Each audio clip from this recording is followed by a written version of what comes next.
It's too damn hot for a penguin to be just walking around here. As far back as I can remember, I always wanted to be a gangster. Now watch this drive. All right. Good afternoon, everybody. Welcome back to Season 2, Episode number 1 of the Sesh Podcast. Very special guest today, author, comedian, political pundit, all-around good guy, Tim Young. Tim, how are you, man? Pretty good. I'm exhausted. So my apartment in Texas, by the way, Texas is beautiful, except for mosquitoes when it starts to rain. And I got bit like 30 times in my own apartment. I don't know how that's happening. I'm not even exaggerating. My entire arm is covered right now. Oh man, nothing I hate more than mosquitoes. Maybe you got a hole in a screen or something like that. And especially like you said, when it's raining, the weather's just, turning that season's turning. That's gotta be a nightmare, man. I fucking hate mosquitoes. But Tim, wanted to bring you in here. Obviously, a lot has changed. I finished up season 1, went off on my own, started my own website. So things in America are completely different from when the last time any of us here have talked. Brand new president, Joe Biden's in office. You're down in the States, big conservative voice. I just want to ask you, what has changed in your life since what have you noticed is like a fundamental change from Trump's presidency? Now we're sitting here, I don't know, 6 months into Joe Biden's. I watch far less news. I turned off the news. I used to, I host radio and I do a bunch of other stuff down here. And I have to stay up on clips and paying attention to everything that happens. And I do, but I watch far, far less cable news, really turned off all the channels and I go enjoy my life more. It was almost, I don't even know. Like, I feel like, Trump was very entertaining and he made me actually want to watch the news because he would say crazy stuff and be very, very funny. And so it was great to watch. Now it's just like, it's boring. And I'm not alone, clearly. I mean, you have ratings on CNN are down, what is it, like 40 or 50% now, maybe even more. Yeah. So that's really the big shift for me. No news. Yeah, no, exactly, man. And I mean, like you just said, CNN, MSNBC, like all these big major news networks are just getting nailed in the ratings. And I mean, I guess it's a mix of Joe Biden's not so interesting. Do you think people are kind of, I mean, the writing's on the wall, right? If you're really CNN, MSNBC, you're going to be sitting on one side of the aisle. And I think maybe, do you think people waking up to just these political, these aren't even news organizations anymore. They almost actually feel like press centers sometimes for these political parties. And the right has them too. You watch like a Newsmax or anything like that. Do you think that attributes to it? Or is it just like Joe Biden's boring as shit and it's Donald Trump? Joe Biden's boring as shit, but it also does attribute to it. Like, I mean, we do know like what sides are what. Like, if you're a Republican watching CNN, there's something wrong with you, right? I mean, or you're not a Republican. If you're a Democrat watching Fox, it's the same thing. Or One America, I think would be a better. Fox actually tries to stay balanced with their stuff, and they're one of the few that has kept consistent with that. But like, if you turn on like a One America or a Newsmax, that's your equivalent of CNN, MSNBC on the right. Yeah, absolutely. I think guys like Tucker Carlson and that do a good job. He'll call stuff on both sides of the aisle if he has to. I find maybe a little bit more of the stuff that needs to be called out this day and age has come from the left because, they're in control of the narrative when it comes to like the culture almost of just society, right? Like they like to hold themselves as the gatekeepers of all that. But I want to know right off the hop, huge issue here. It's getting big in Canada, and it's a huge issue here too because I mean we were all looking to Dr. Fauci as well over here. Like I'm right on the border, right? So some of my family's in the States, and then I got family here in Canada. These Fauci emails, they're really, really bad, man. Like I as a Canadian who was watching. And, it was like those task force meetings were all we were doing here. None of our leadership has any idea what they're doing, right? So Fauci is out there clamoring on first masks are no good. Then he says, I only said that so the healthcare workers should have them. Everybody wears them.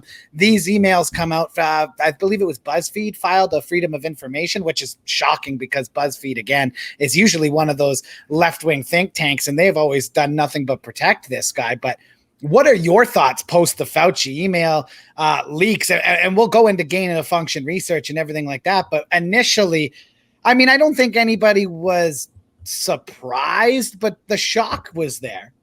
Yeah, maybe a couple of the Fauci cultists and the cult followers that wear masks alone in their car or when they're walking alone outside might wake up to this. But, the one email that was the real smoking gun to me was the one that he said, store-bought masks are basically worthless and the virus particles are smaller than the holes in the mask. And it's like, wait, don't people get banned from social media for saying that? Hasn't that been the thing that we were told there's a conspiracy theory and masks always work? I mean, this is absolutely insane that this guy was lying. I mean, that's just one of them. The other side of that too is I know there's an organization down here that did some more FOIAing, Judicial Watch, and I saw a chart that shows that not only did we fund the Wuhan lab, but we funded the Wuhan lab the bat coronavirus research there specifically. It's mentioned on this chart, to the tune of about $850 million or $850,000, doesn't matter. But I look at that and I'm like, we cannot trust our own government here. We can't trust if Fauci's out front. Why would you listen to anything the CDC says anymore? Why would you listen to anything NIH says? We know we shouldn't trust the World Health Organization already because they lied and covered for China when they initially did the investigation into the origins of and what coronavirus was capable of. So, at this point, why would anybody trust these guys? They have not earned your trust. You have to be willfully ignorant in order to be following along. Yeah, you have to be brainwashed to look at those emails and not be able to distinguish what he said in those emails is the complete opposite of what he was saying in public. And I think it was Hillary Clinton who said, it's always good to have a public position and a private position. But, the hypocrisy that comes out of that party and that side of the aisle, because let's call it what it is. Dr. Fauci, he's a political hack, in my outside opinion. Yeah, I think, mm-hmm. he's a bureaucrat. Exactly. He's in fully vaccinated in Congress wearing 2 masks after he's sitting there telling people that there's no point in them. And I mean, if you're other people around the world and you look at this, like I said, here in Canada, man, like people were watching every day to see what Fauci had to say. There's not really a great directive here in Canada. So you see that and all the politics that goes into it. Now, you brought up funding of the Wuhan lab. So the NIH apparently gave them the $850,000 to work with bat coronavirus, especially. So what they did then, from what I understand, and maybe you can correct me if I'm wrong, they took a coronavirus out of a bat and then they brought it into the lab and they added like a protein to it to enable it to be able to transfer from human to human. Is that what they're doing when you talk about this gain of function research? That's what they do, right? They add something so that way it can function as a virus that can go from person to person. What do you think is on the line here for Tony Fauci? I mean, anyone else, it would be criminal. Or do you think since the Clinton stuff, since all the Hunter Biden, this, that, and the other, is there just a 2-tier nothing's going to system? No, nothing will happen to him. There's a 2-tier system of justice, right? Like if you, Tim Young, went out there and did that, you would already be locked up. But no, nothing's going to happen to Fauci anyway. Dude, if I ordered just the equipment to start doing that kind of stuff, man, I would be monitored by I'm probably monitored now. I'm monitored by the NSA and everything else. I mean, it's absolutely insane what he's going to get away with here. But to be honest with you, I like, and this isn't me hoping something bad happens in his position, because he's ruined so many lives and he's caused so many problems with his worldwide and nationwide with his lies. I hope he's got security, because I wouldn't want to be that guy. I mean, you are. It's one thing to have a political opinion, and I get death threats from my political opinion all the time. It's another thing to ruin millions of people's lives. I mean, that is not a position that I would want to be in. And I honestly feel like there's a lot of people who think, there's more nefarious stuff behind this. I just think he's a stupid ass bureaucrat who's been in government for so long, collecting a check, and he got in a position where he wanted to remain relevant. So he kept talking and saying whatever. And he thought that he was more important than what he was, and a few other factors. I just think he's a moron government employee that it had just got caught up on himself. Yeah, exactly. Right. And I mean, there's no question that when you see those emails too, his narrative to the public is to shift. I mean, he called the idea of it even coming from a lab basically laughable. I mean, you look at it now, all the interviews he gave, all the answers he gave, everything were basically just covering his tracks, essentially, and trying to keep any sort of culpability away from his organization, who, like you just said, was actually funding the lab in Wuhan. And it's funny too, because I see so many people, and I'm friends with everybody, man. I don't really care if you're a left-wing person or right-wing person, as long as you treat people equally and are okay with people disagreeing. I'll like you and I'll talk to you. But I don't understand how you can sit here today and think that what happened is normal and think about the way that the media handled it. Didn't they name a day after Tony Fauci and legitimately celebrate him in Washington?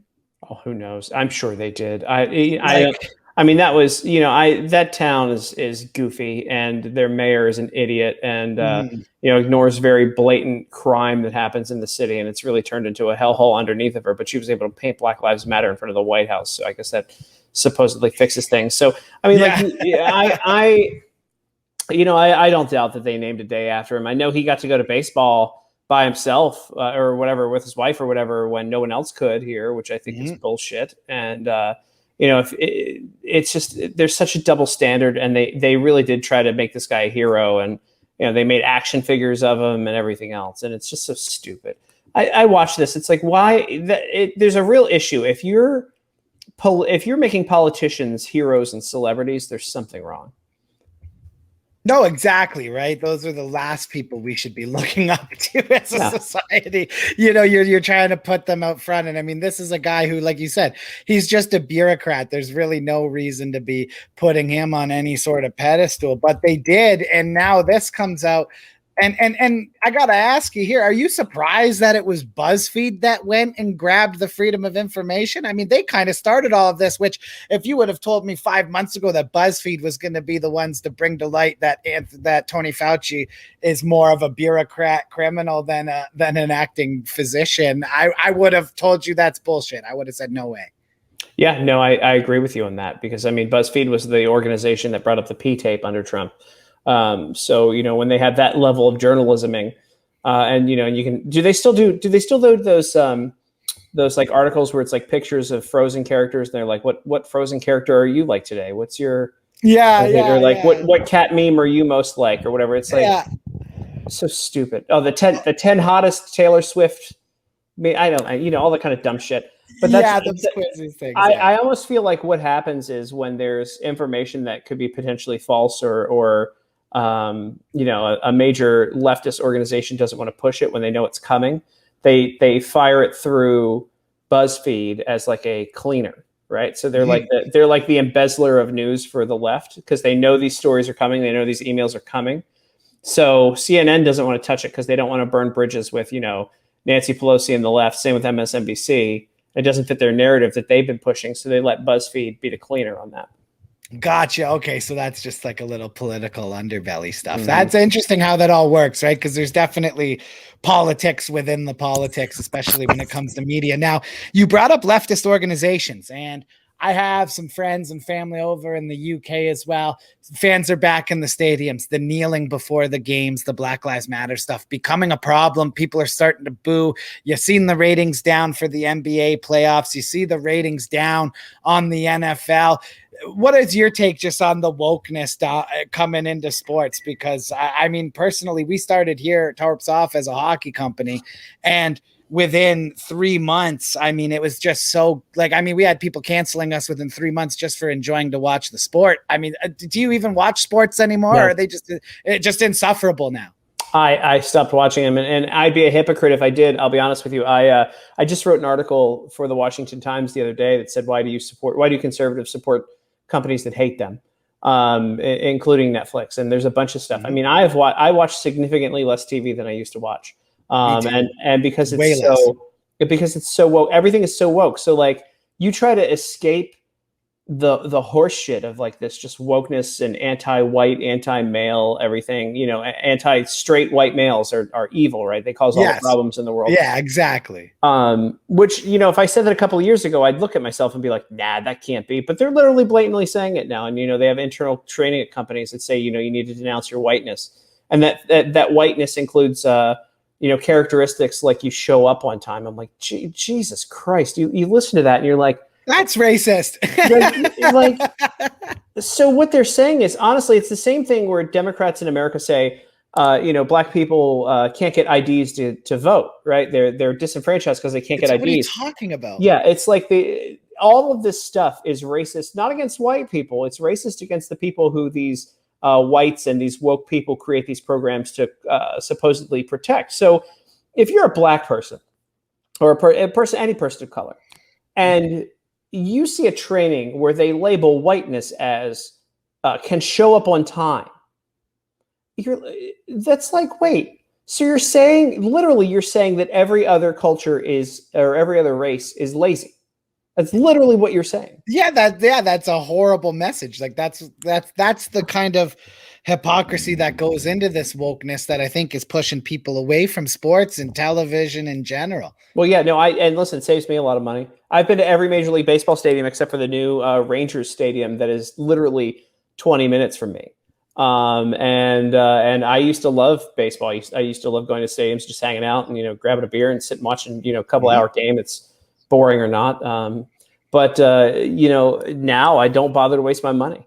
And they realized it too. I have a source that let me know that the commissioner of baseball has been reaching out to conservative organizations and has kind of said, "Oh, we shouldn't have moved the All-Star game from Atlanta to Denver. We screwed up with that." And so they are going to be avoiding politics, as far as I know, for a very long time in the future. But I don't care. They've lost me, and I'm saving a lot of money, and I'm reclaiming a lot of time that I would spend staring at screens. So it's fine with me.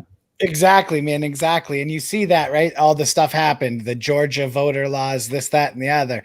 Let's talk about it. The election, from an outside person who, again, I don't care, whoever's in charge, I can say, I don't think anyone, at least in my country, has ever had the ability, no matter if we had a conservative or liberal, and to really change the functionality of my everyday life. Like, I kind of just live the way I live all the time. My life didn't change during the pandemic. Meanwhile, everyone here, like you said, in Canada, and just in general craziness, everyone was driving around with their masks in their car. Like, I hardly wore a mask, if at all, unless I really had to.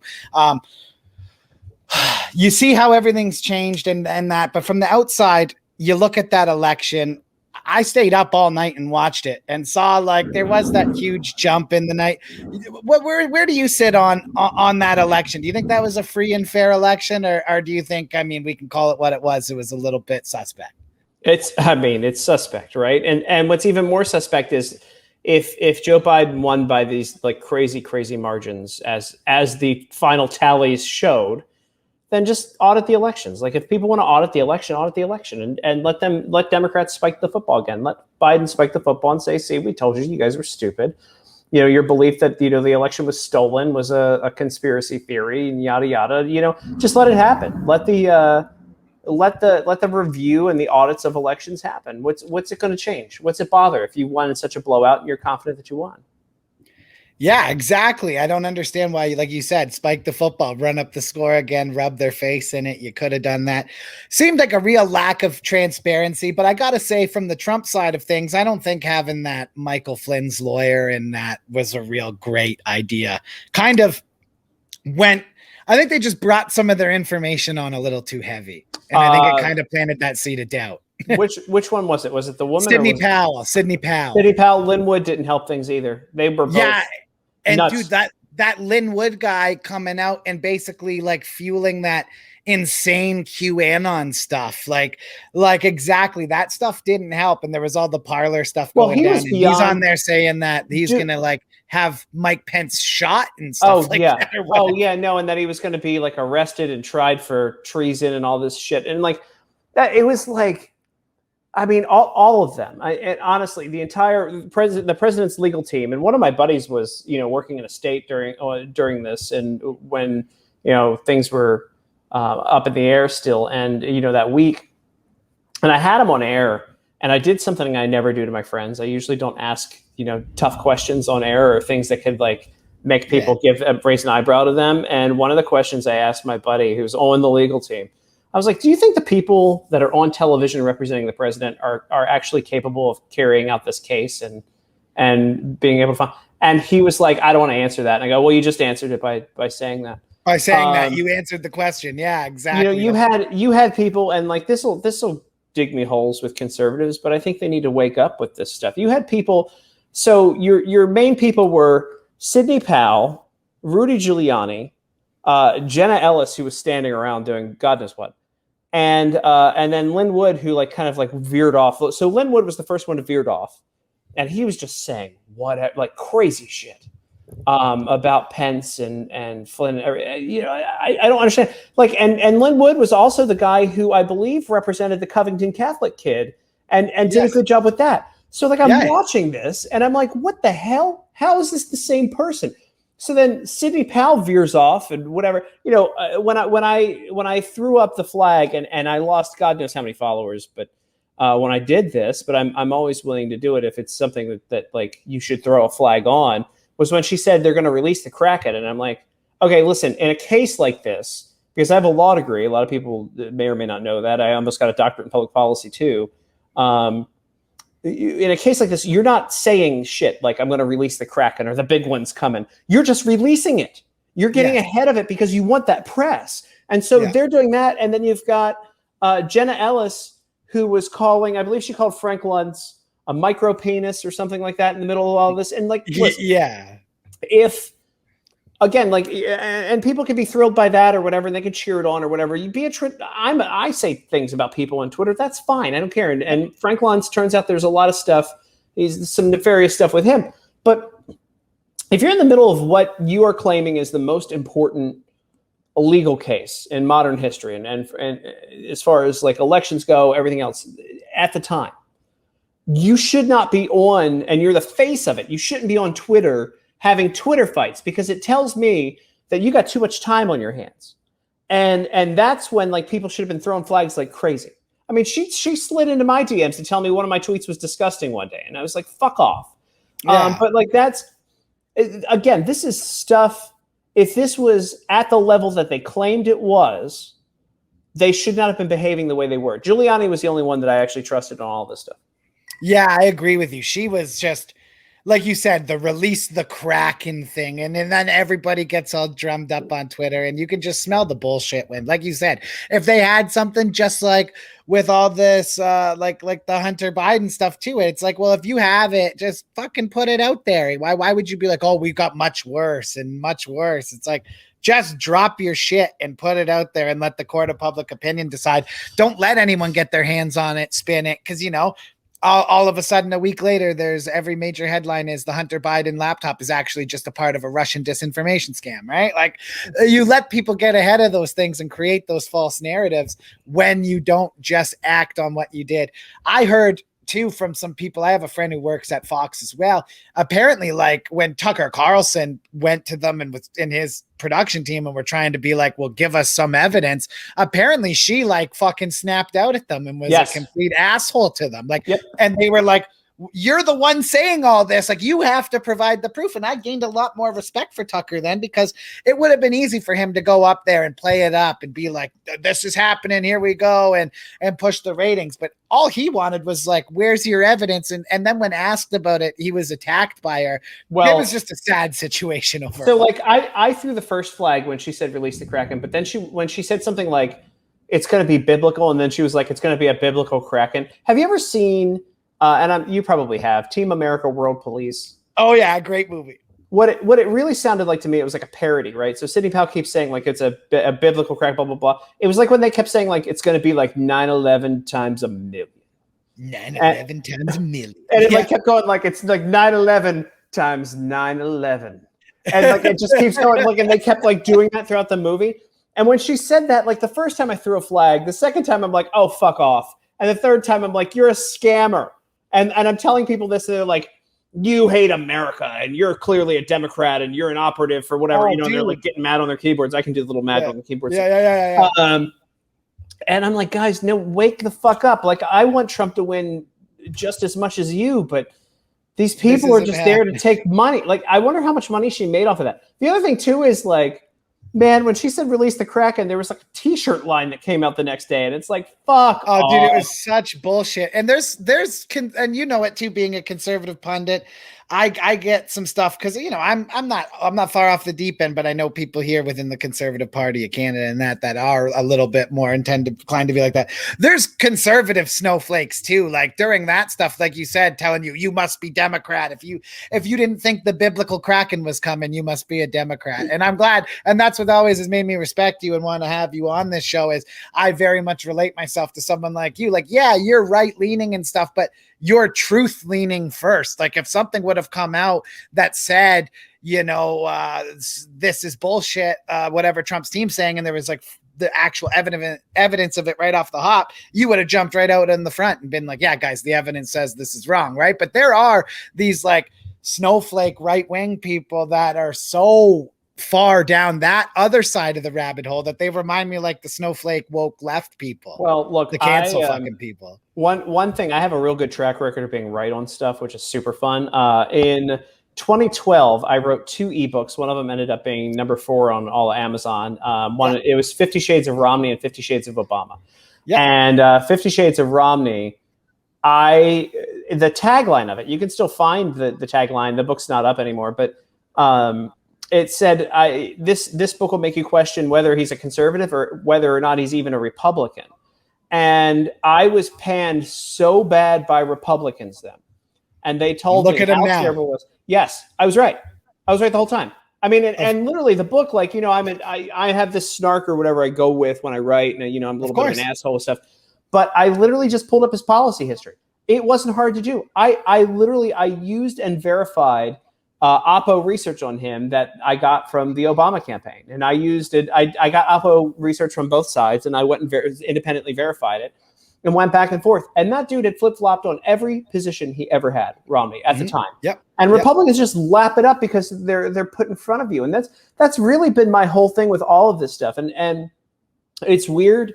I was talking with a friend the other day about this. It's weird to be like an actual, like, so I hate to call myself an influencer, but I've actually influenced policy and I've gotten some stuff done. I've actually seen the results of stuff I've gotten done. But I watch these people who are conservative influencers, and man, a lot of them are just in it for the money. And, it's people just need to be aware of who they're following and who they're sending money to. So, yeah, man, exactly. Cause like you said, they all, like, everyone comes out with their handout. Even we're on this journey and make sure you send money here or donate to the Patreon to continue the fight. And it's like, if someone's doing that kind of thing, man, they're probably in it for the wrong reason. Yeah, no, I gotta agree with that. Just it's very easy to it's real easy to connect things and watch people's behavior through the years. Like, I think I'm one of the most consistent people, period. Because I've been a little old man for my entire life. But when you take a look at these other people, you're like, wait, they really flip-flopped on that. And they made a lot of money after they flip-flopped on that. Yeah, you start to connect the dots, right? Oh, man. Yep. So. Yeah, it's an interesting thing out there. So let's talk about it. You got the midterms. They'll be coming up here. It seems like the political cycle, it just never ends, right? Like, you're because then once those end, it's basically presidential campaign time. We got midterms. The Democrats right now, they got the House and Senate. Do you think there's a path without Trump on the ticket to get these midterms? And how much are they going to rely on President Trump to get? Because, I mean, goddamn, after the way, whether he believed the election was fake or not or whatever, when he started challenging it, the way everyone jumped off the ship in either direction, whether it was the right thing to do, in my opinion, it was, or wrong. It's funny. If I were him, I would just be done with all of it and just stay out of it personally. But how much do you think they're going to have to rely on him to swing it back here in 2022? Not much. I think things are so bad so quickly with gas prices and unemployment and how slow recovery is and all of the bullshit that Biden's done, that I don't think Trump can show up. I mean, like they're like putting the ball on the tee for Republicans. Also, Republicans or Republican areas have naturally gained seats because of the way the census went. So I believe Republicans gain back the House of Representatives easily, and maybe get the Senate back. I haven't really paid attention to the Senate as much, but Trump isn't necessary on this one. He is going to be necessary in 2024, though.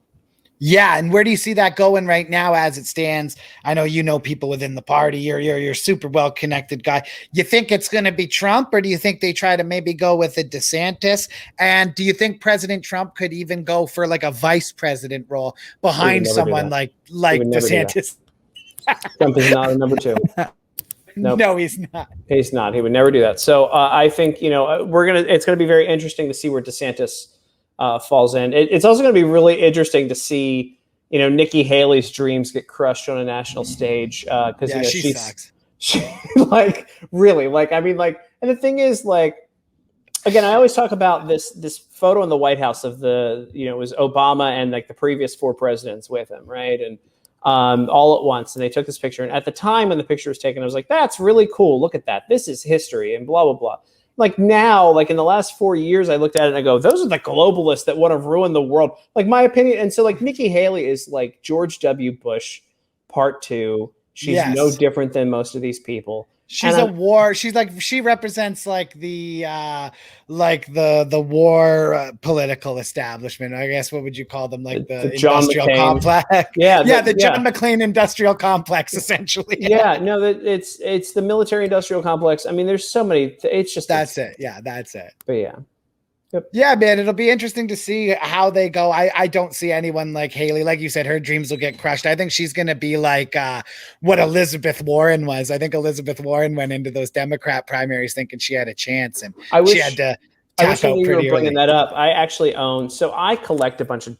I have so much dumb shit. I'm borderline hoarder, except the stuff that I collect isn't like newspapers and trash. I actually have cool shit like bourbon and political documents. And one of my favorite documents I have is I have the Powwow Chow book, where she claimed to be a Native American and contributed recipes she stole from the New York Times to it. I have the original copy of that.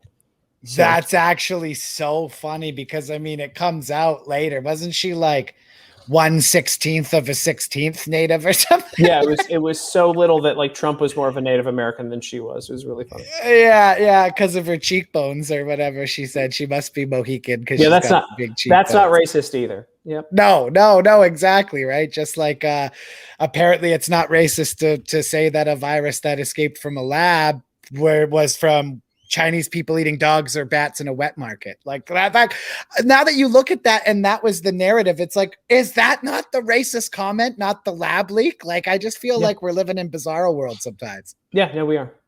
People are stupid. That's the other problem with that. But yeah.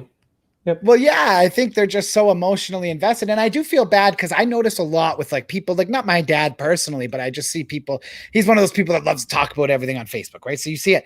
These people that wear the masks and everything, like they really believe they're protecting people and like saving people. Like it's actually kind of sad. Well, you know what the problem is that America has had it too good for too long. And so these people, they haven't had to like some sort of tragedy or some sort of like war to contribute to, or they didn't have their summer of love, their actual summer of love, like hippies and, Woodstock and stuff like that. So this is their big, they believe they're making a difference moment. And it's like, it's pathetic. So it's like not a real issue.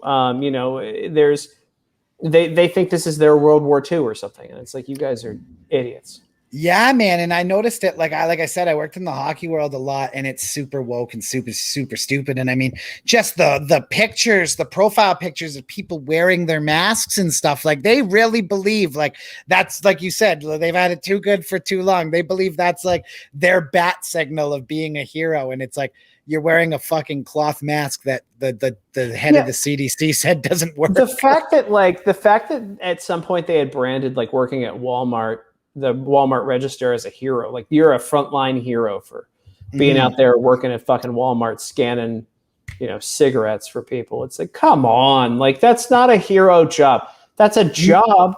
It's a decent job. God bless people, especially now with the government handing out more money than ever before for unemployment. God bless anybody just going to work. Going to work, man, doing making an honest living. God bless you, but you're not a fucking hero because, you're like Like I had a conversation early on with my what do they call it? Post worker, postal Postman, post delivery guy, the delivery woman. Yeah. And like it was in DC when I had a place in DC, and she's the sweetest person in the world, but like she was like sending prayers up and stuff. We talked to her. She's like, I know I'm putting my life on the line every day out here, dropping off. You're dropping off mail. You're putting shit in mailboxes. You're not even. You barely interact with people. You know, like you're not a fucking hero. You're just dropping off mail. Again, God bless you. You're doing a good job and whatever else, but you're not a fucking hero. There are people who like literally put their lives on the line for our freedoms overseas and stop Hitler. And you're like, I'm a hero, and they were heroes. It's like, no, you're not. Yeah, exactly. Like you're the mail lady. You're not a hero. I had a friend tell me as well, who's a teacher, that he had one of the teachers come up to him and be like, you know, we're risking our lives every day with the kids here, like, you know, who basically don't get infected with the virus at all. And she said, I'm a hero. And he started laughing, and he's like, it didn't even register in her head why I would have even been laughing at her. He's like, we're not fucking heroes, man. He's like, He's like, I sit at my desk 20 feet away from these kids and just tell them stuff from the desk. And so it's like, you know, there is that false sense of like you said, people have had it for too good for too long, and this is their storming the beaches in Normandy. Like somebody's gonna be telling their grandkids. Imagine being like somebody who's telling their grandkids, like, you know, 30 years from now or whatever, that like they were a hero during this time because they went to fucking work to teach. Like they were like, I got on Zoom calls every day to teach a kindergarten class colors. Yes, and I'm a hero. It's like, no, you're not. No, you're not. Oh, man. Exactly. It's like, I hate to hate on the, you know, people in the teacher community or anything like that, but it's just like this we're not hating on that community. We're hating on people who call themselves heroes. There's a difference. Yeah. I'm not a hero. Like, that's like me saying, like, could you imagine, like, it's the same ridiculousness if I was like, you know, I tweeted about politics today, I'm a real hero, or I'm a real patriot. It's like, no, you're not. No, you're not. No, exactly, man. I know. It's like, exactly. There's 1,000,001 reasons why that's wrong. So speaking of wrong, the way the world works a lot of the time is wrong. Tim, you're a political commentator. You're a comedian, all of that, author, writer. Politics for you, yes or no? I know for a fact you've been questioned about it before. Yeah, that was a big drop. No, listen, there are major organizations. There are major organizations that are very interested in me running for office, and I've been asked that. I'm not quite ready to commit to it because I don't want to hate my life. Also, the more that I was involved in politics and got to know members of Congress, there are only about 5 or 6 of them who are intelligent. The other ones, I'm not sure how they know how to read, and I don't know that I could tolerate that on a regular basis. And so, you know, we'll get there. I'm launching a production company this month. I'm working on a lot of reality television and stuff like that on my own. Oh, Rick. And so I'm more focused on that at the moment, and that might like upset some of the people who really. I mean, because I met with. I mean, it's not just people asking or just suggesting. I met with organizations and talked this over, and I have the supports there if I want to do it. I just, you know. I think it's a miserable, thankless job. And although it would put me on a national scale, like I'm already kind of there. And like you could say, like the big thing for me would be it's like serving the country. And, you know, I'm just not there. I think that the fight for conservatives is changing culture right now. And I happen to be very uniquely placed for that as well. And so I'm going to continue to drink bourbon and, you know, be an occasional drunk and do that and not worry about people judging me for being an occasional drunk or, you know, and once my current relationship falls through, you know, I can swipe on Bumble still freely and not worry about some leftist trying to like accuse me of shit, you know? So like, it's like, yeah, exactly. There's freedoms you give up. And also like, that's another thing too, with like members of Congress, like they give up these freedoms, you know, like, they're under a microscope, but they're only under a microscope because they get defensive about the stuff. And they're like, you know, you told some woman she had a great rack one day. I'd be like, yeah, I did. Of course I did. Yeah, exactly. Like it's such a facade that these guys get themselves entrapped and blackmailed. Like I wonder how many congressmen are blackmailed over something that someone like you would be like, I don't care. I fucking did that. You know what I mean? Like exactly. You were drunk on such a, I was. Was probably drinking something good too. Yeah, he's probably all drunk on bourbon and said hi to your wife. What do you want from me, man? Yeah, I know. Like, what do you want? Like, I mean, I've dated a lot. That was one of the things. So I was vetted. I'll go as far as to tell you that. I was vetted for stuff. And they were like, they asked me about my social life on stuff. And I'm like, yeah, I'm sure that some ex-girlfriend would have lots of things to say about me, like true or not. Like, I very much so behave like Larry David on Curb Your Enthusiasm with a lot of things in my life, where if you start something, I'll just turn up the volume just to do it for my own amusement because I'm annoyed by things. And so I'm sure that there's stuff out there. Like, I've never said anything inappropriate, or I've never, I've never done anything terrible. But the thing is, a lot of these congressmen haven't too. And like you said, like, they're probably hung up and like blackmailed on bullshit. Stuff that doesn't even matter. Exactly. And people only care about it because they made the deal of defending themselves over it. It's so stupid. Yeah, it's like with the cancel culture stuff. Like, the one rule at my sports website here with my guys is like, if you ever say anything and anybody ever wants anything, like, don't you fucking dare apologize. Like, that's like my only rule. Like, don't you apologize to these people, because they'll never accept it. It's never good enough, and chances are you don't need to apologize for it anyway. Yeah, exactly. I mean, like, look at how far this cancel stuff went, because a bunch of chicks wanted attention when Me Too had legitimate issues, right? So Me Too, when it started, had very legitimate things. Harvey Weinstein went down. That guy sounds like a real pig, but like everybody in Hollywood knew exactly what he did. Yeah. But then you have like that story of like Aziz Ansari, right? Where he had a girl come over to his place and she was getting naked and she was like, I don't want to have sex. And so he got her an Uber and paid her to go home.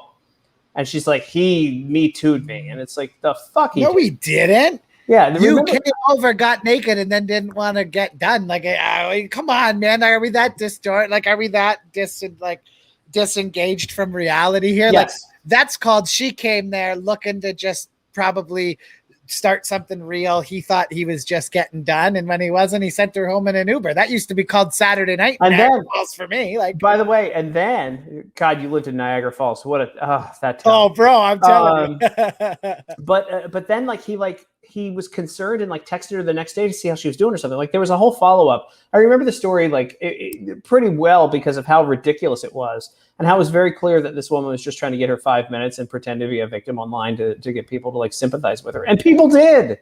Yeah. And it's like, no.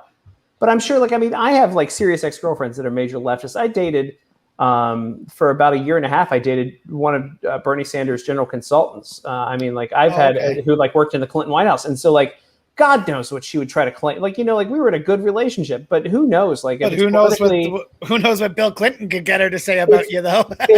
if I become a threat politically, as far as being a member of Congress, God knows what people would say. It'd be all bullshit, and I'd immediately scream like, put me on a lie detector test if it was something like stupid. Like, just do that. Like, go like right after it. It's just such a headache, right? Like, the amount of shit you got to put up with to do that. Mm-hmm. Someone like you who can do exactly what he's doing with a production company, drink bourbon, have fun, and still be a conservative. I know the word's ugly because of like Jake and Logan Paul and all those people that suck, but like someone with influence, right? Like, you know what I mean? Yeah. Like, I hate using that influencer term too. It's just like, it's a yucky term, but it is what you are, because like you actually are influencing politically. Actual things. I'm not just putting my titties on Instagram.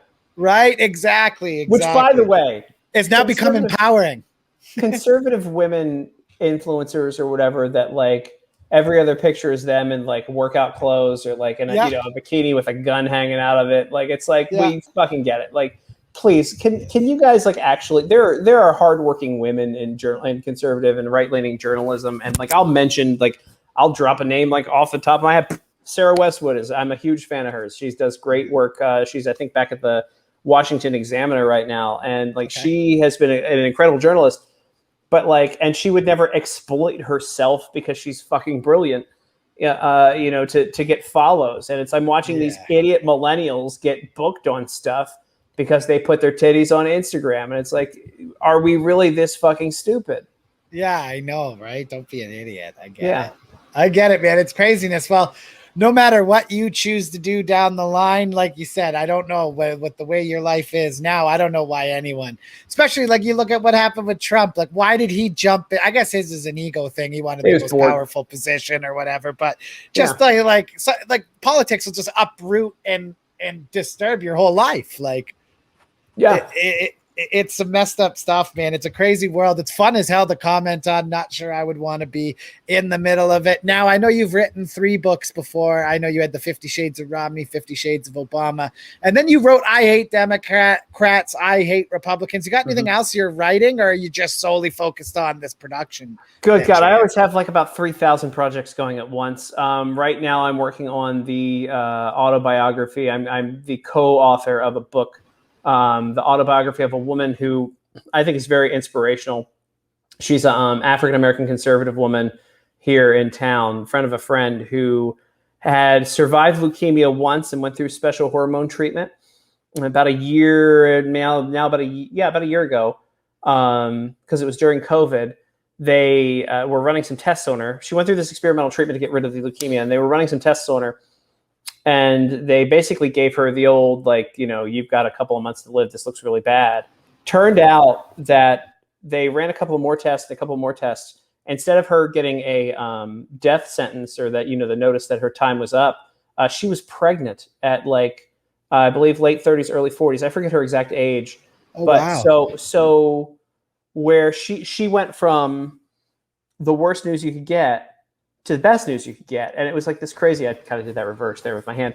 But and so I'm going to be working with her on a book, kind of a devotional on like what she read during that time when she thought things were up and down, and probably get her out speaking and stuff. She's this incredible human being, a very charismatic, not interested really in being a politician, but man, could she change some lives. And when I heard her story, and it was just over lunch, I said, this needs to be a book, and this needs to be everywhere, because you can be a positive influence to so many people. And so that kind of stuff, I can shit talk politics all day long, and I'm sure I can write something. I mean, when I write a book, it only takes me a couple of days to do it, to be honest with you, which is kind of because I get manic and crazy when I write it.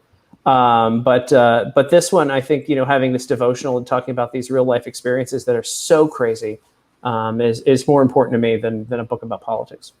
Yeah, absolutely, man. That's an incredible story too. And I mean, just her outlook on life in general must be so different. You're sitting there thinking that you only have a couple months to live, and now you're a mother, and that's such a cool story, man. I really look forward to that. Guys, you can follow Tim on Twitter at Tim Runs His Mouth. You can catch his work at the Washington Times. You still on the Sirius XM Patriot? You do your radio gig there? I do. So I'm just there. I'm their top fill-in guy. So anytime somebody calls out, like I'm on it. I always just put it on my Twitter when I'm on it. I'm on it a couple of times a month, and then I'm also hosting. I'm the media host of the Kentucky Bourbon Festival, September 16th through 19th in Bardstown, Kentucky. So I'm going to be the guy on screen for them. So it's, man, I have like 8 million projects. It's pretty fun. That's awesome, man. In a great market too. Like nothing better than some bullet bourbon. I'm a bourbon guy. Just started getting into it. Actually, just started drinking it. So I just did their barrel pick for the Kentucky Bourbon Festival. I was at the distillery the other day, sampling, and I helped pick the bullet barrel for the festival. Oh, that's awesome, man. I'll have to look out for that as well. Tim, thanks so much for your time, man. We survived a big storm, some weather. Appreciate the effort and coming by and having a good time here, man. I hope we'll talk again. Absolutely. Thanks for having me. No problem, my friend. Guys, Tim Young, great guest. Follow him on Twitter at Tim Runs His Mouth. We'll catch you guys